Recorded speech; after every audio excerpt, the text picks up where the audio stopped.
Hi, I'm Tom Philp. We're back with our General Manager, Jeff Kightlinger, talking about water issues of the day. Jeff, today let's talk about our long-term water strategy, our Integrated Resources Plan. We are in the middle of updating the IRP for short. What is the IRP and how does it shape our long-term water strategies? So in the mid-1990s, Metropolitan realized it had to really focus on regional water supplies. We couldn't just rely solely on water imported from the Colorado River in Northern California. And then we decided how to get the right mix. What's the most cost effective? What makes sense? Groundwater versus desal versus recycling. And we decided to pull in all our member agencies, pull in the public, cities, stakeholders, and we created through about an 18-month process what we called an Integrated Resources Plan. First time we ever did it was adopted in the mid-1990s, and now we update it periodically. This will be our 4th iteration of our IRP. So we're in the middle of this process now with our board and staff and member agencies. What have we learned so far in this process? So each time we've done it, we've learned something new. Last update was 2010. We try to do it every 5 years. We were looking at California adding about 500,000 people a year in 2010, with about 250,000 of them being in Southern California, which makes sense because we are half the state, 19 million people.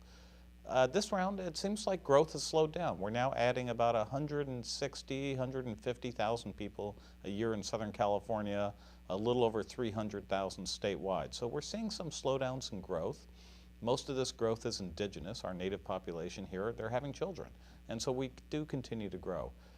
The other area that we found some new interesting information is loss of groundwater supplies. This drought has made it very little replenishment water, native water coming into our groundwater basins. We're finding more contamination. We're finding a little bit more brackish seawater in it. So we're losing some groundwater. So a very important supply for Southern California is being impacted, but that's partially upset by a slowdown in overall local growth.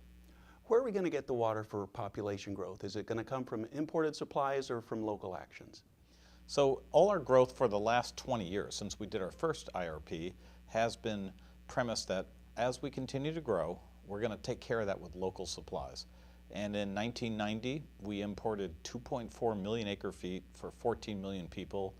Today, 25 years later, we imported about 1.8 million acre feet for 19 million people. So we're using significantly less water, about 20-some% less water than we used in 1990, and we added 5 million people. So the IRP as a blueprint has worked. So what are the next steps in the process? Right now, we've done a lot of internal assessment, working with our member agencies, working through the technical side of it. We're now looking at bringing in stakeholders and the public. We're going to have a public workshop October 22nd. We have spots on our website that people can electronically go and submit comments, read all the data that's posted. We're going to gather all that information through the end of the year and then start to put out a written draft and then bring that in the beginning of 2016 to our board for adoption. This sounds like a really great time to get involved. Jeff, thank you very much. Thank you, Tom.